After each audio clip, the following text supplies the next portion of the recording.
This was the UN Security Council in August 2015 on Syria chemical weapons. What follows are stakeouts a year later in August 2016 after the first report was issued.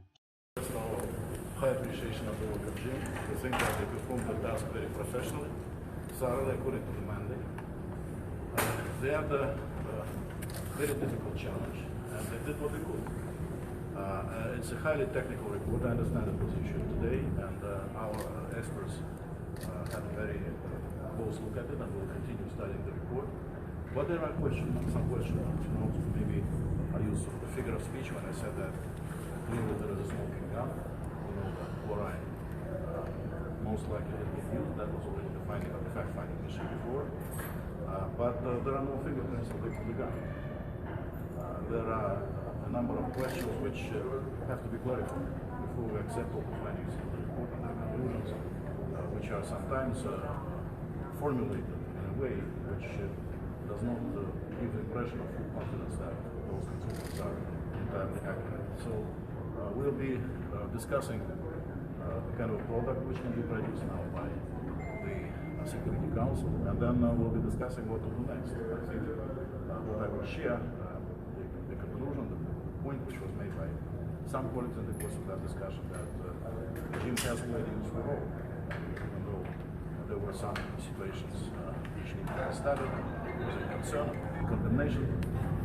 Overall, it has been a useful tool. So I think it would be one possibility we'll be looking at is strengthening Jim and continuing its mandate for a time that I agree on. And of course, another very important aspect of the report is that it did confirm that ICP has used the chemical weapons in Syria. Now we know that not only in Iraq but also in Syria, ICP has used chemical weapons.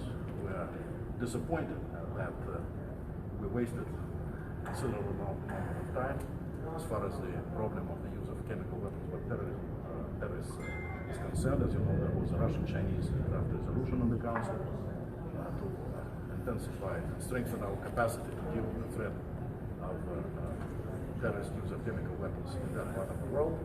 For politicized reasons, it was not accepted, but I think that now, if we discuss the extension of the mandate of Jim, that will provide us a good opportunity to strengthen the hand of the Security Council of the United Nations, of us all, to deal with the threat of chemical weapons use of terrorists. What about the Gulf resolution would be to extend the mandate of the Well, you know, this is a possibility. You know, we have started our discussions, so there is nobody to sanction in the report which was issued. It contains no names, it contains no specifics. As I say, there are no fingerprints.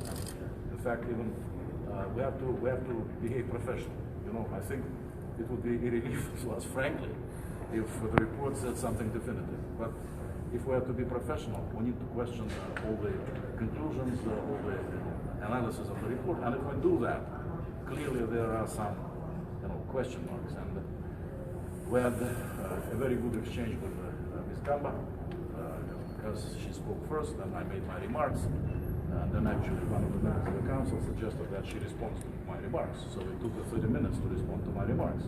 It was, as I said, it was a very serious conversation.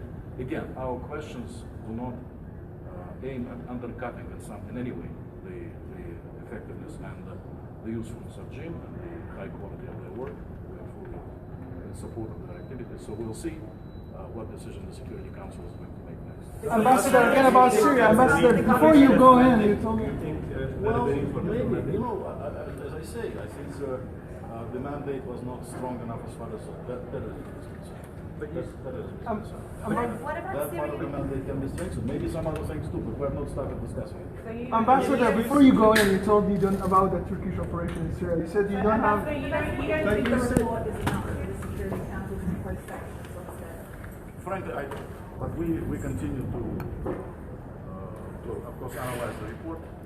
But again, there are two cases which they suggest is the fault of the Syrian side. We have very serious questions. You know what I'm going to do? I'm going to do something unusual. I'm going to issue the text of my remarks. It's going to be done right away in Russian, and hopefully a few hours from now in English. So I hope you study them. It's just a serious expert analysis of the report. You will see from that text that those are serious questions. And in fact, I think in this exchange with Ms. Gamba, it was confirmed once again that those are serious questions which need to be answered. And I'm very encouraged, for example, that the Syrian government stated that they are prepared to continue to cooperate with the regime. We of course are going to encourage them to do that. So we will see what So we are heading for a showdown.